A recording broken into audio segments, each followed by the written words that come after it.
while in New York, I decided it would be nice if I could get some commercial work during the day. When I look back on it now and I wonder, where did I think I would have the energy to go to auditions during the day, be on a set for 8 hours, and do a performance at night? But I did, which only proves that you need stamina to be in the theater. There's no way you can be a diva and lie on your couch and sip champagne. The difference between an amateur and a professional is, in amateur theater, they have a lot of parties after the show. They go out to the bars. Professional theater, you put on your boots and you wrap yourself up and you spray your throat and you go to bed early, because it requires a lot of strength and focus to do your job. You can't spread yourself thin and be a good actor. But we had, if not youth, strong middle age. And I got some nice commercials while I was there. And Bernie auditioned also. An interesting thing is, when I was interviewing agents, I was told, about the second time that I was told, oh yeah, we could use somebody like you, a nice Midwestern lady. And after I heard that the second time, I wondered what they meant.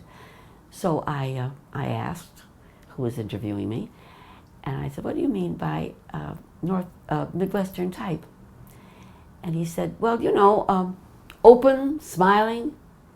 And I thought, doesn't everyone smile when they go in for an interview? I found out that wasn't true. It's not true among actors in New York, and it's not true among actors in California. They don't even make eye contact with other actors.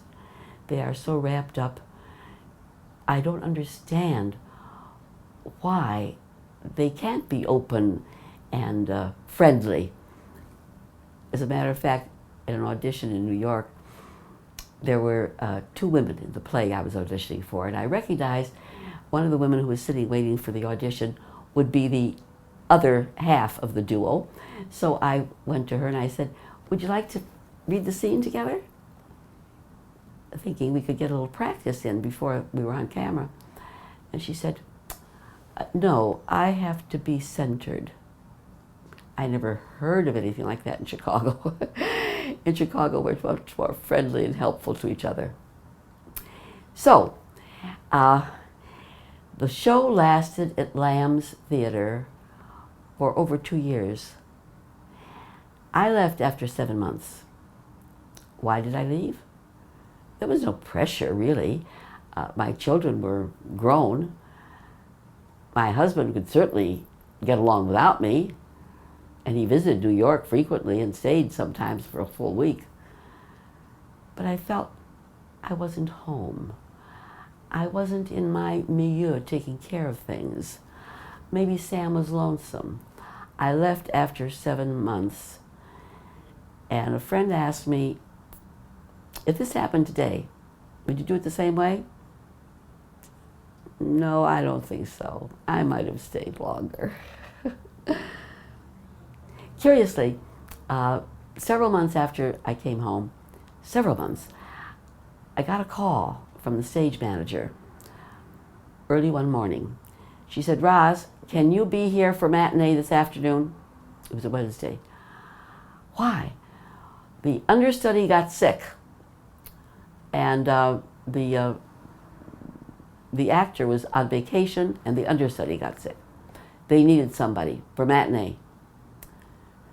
Nobody would cancel the show if they had to, because, you know, the tickets were paid for. So I got on a plane, and I got there in time. And on the plane, I kept going through the script in my mind, and it came back, especially by having the cues read to me by the other actors. We did it, and I was there for 2 days covering for the understudy. That was kind of exciting. I have 2 photographs here. This is the Chicago production, the original cast.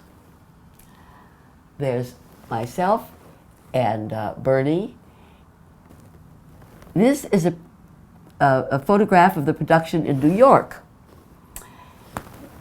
Laura Patinkin, a New York actress, and Tom Hewitt, who later became a big star on Broadway. This was his first New York production, and he later became a star in musicals and dramas, and then went to Hollywood. I don't know what happened since.